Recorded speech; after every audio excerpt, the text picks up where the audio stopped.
मैं MP मिश्र शास्त्री अपने YouTube channel पर आप सभी का स्वागत करता हूं। मित्रों, आशा करता हूं कि आप सभी लोग सुखी, संपन्न, प्रसन्न चित्त और खुशहाल होंगे।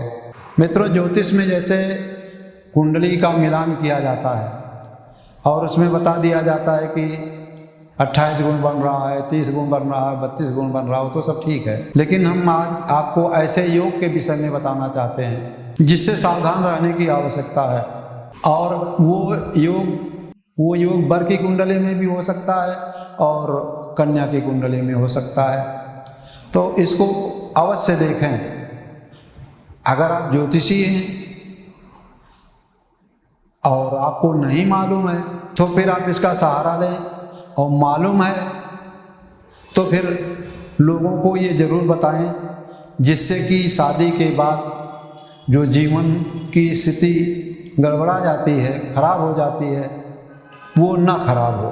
तो मित्रों, हम बताते हैं कि कुंडली में एक विषकन्या योग होता है। तो जिस तरीके से, जिस सूत्र से हम देखते हैं कि ये विषकन्या योग है, उसी तरीके से हम लड़के की भी कुंडली में देखेंगे कि उस तरीके का अगर योग बनता है तो वो भी देखने के योग्य है, और अवश्य उसे देखें और लोगों को बताएं। तो कैसे है योग?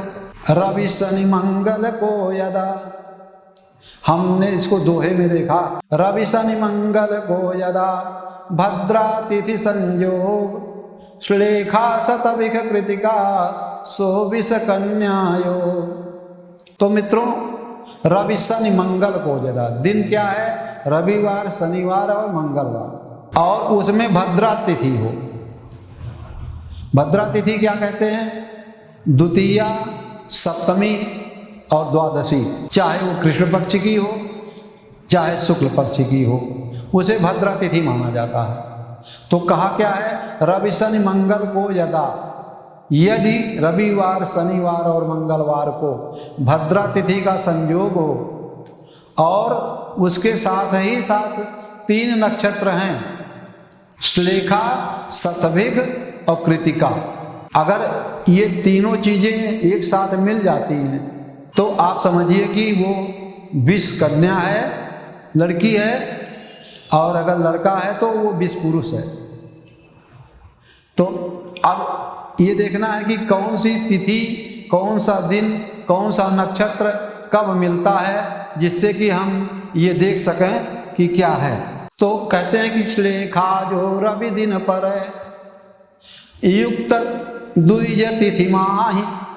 श्लेखा यदि रविवार के दिन है और द्वितीया है, श्लेखा यदि रविवार के दिन पड़ती है और द्वितीया तिथि है, श्लेखा नक्षत्र, रविवार का दिन और द्वितीया की तिथि, अगर ये तीनों का संयोग एक साथ मिलता है तो आप ये समझ लीजिए कि वो लड़की अगर होगी तो विषकन्या होगी, लड़का होगा तो विष पुरुष होगा। तो इसका विशेष ध्यान दें। दूसरी बात है, 3 तरीके से देखा जाएगा। तो अभी तो मैंने आपको बताया श्लेखा के बारे में। अब मैं आपको बताऊंगा कि परय कृतिका जो शनि दिवस, परय कृतिका जो शनि दिवस तिथि सप्तमी समेत। तो इसमें क्या है कि कृतिका, सप्तभिक और सप्तमी, तीनों चीजें अगर मिलती हैं, कृतिका नक्षत्र हो, सप्तमी हो तो, और शनिवार का दिन हो, अगर ये किसी लड़की की कुंडली में है तो वो विषकन्या है, लड़के की कुंडली में है तो वो विष पुरुष है। अब आगे चलते हैं। तीसरा सूत्र क्या कहता है? तीसरा सूत्र कहता है कि सप्तभिक और तिथि द्वादशी संयुक्त मंगलवार, शतभिखा नक्षत्र हो और शतभिखा नक्षत्र के साथ साथ द्वादशी तिथि हो, मंगलवार का दिन हो। अगर ये तीनों चीजें एक साथ हैं तो आप बेखटके ये बता दीजिए कि ये लड़की विषकन्या है या ये लड़का विष पुरुष है। तो कुंडली मिलान के साथ साथ ये जो हमने आपको बताया, अगर आप लड़के के या लड़की के पिता हैं या माता हैं, भाई हैं, बहन हैं, जिनके ऊपर भी इसकी जिम्मेदारी है, या आजकल तो देर में शादी होती है, तो लड़के लड़कियों को भी इस बात को समझना चाहिए कि इस बात को ज़रूर दिखवा लें। अगर वो खुद जाते हैं किसी ज्योतिषी के पास, तो सबसे बड़ी बात तो है कि किसी विद्वान ज्योतिषी के पास जब आप जाएंगे तभी आपको इन समस्याओं के विषय में जानकारी होगी। या तो आप स्वयं इसको देखें, अन्यथा ज्योतिषी के पास जाते हैं तो उससे भी कहें कि देख लीजिए कि कहीं ये विष कन्या या विष पुरुष का योग तो नहीं है। अगर वो नहीं देख सकते तो आप खुद देखें, और नहीं तो किसी विद्वान के पास जाएं जिसमें बताने की क्षमता हो, देख सकें उसको। तो इसका जो है सहारा अवश्य लीजिए ज्योतिष में। इससे क्या होगा, नहीं तो कहते हैं कि वो लड़की आ गई घर से, ससुराल आई, और ससुराल आई तो ससुराल वालों का नुकसान शुरू हो गया। व्यापार है तो व्यापार में बाधाएं आने लगी, नौकरी है तो नौकरी में समस्याएं आने लगी, व्यापार है तो व्यापार में बाधाएं आने लगी।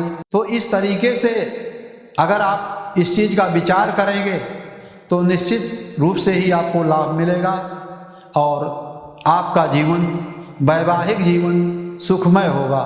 नहीं तो कहते हैं ना कि पता नहीं इसका काहे का पाया है, किस नक्षत्र में आई है, किस मनहूस घड़ी में इसका जन्म हुआ है। इस तरीके से नाना प्रकार की बातें होती हैं। तो या ऐसा हो सकता है कि भाई कहते हैं कि भाई जब से मैंने लड़की की शादी की तब से लड़की परेशान रहती है, तमाम प्रकार की समस्याएं हैं, बीमार रहती है।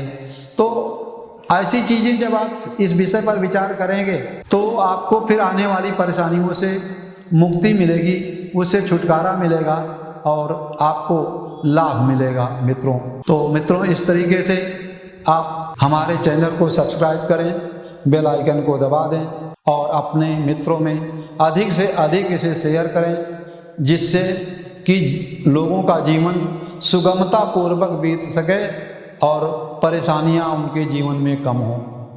प्रेम से बोलिए शंकर भगवान की जय।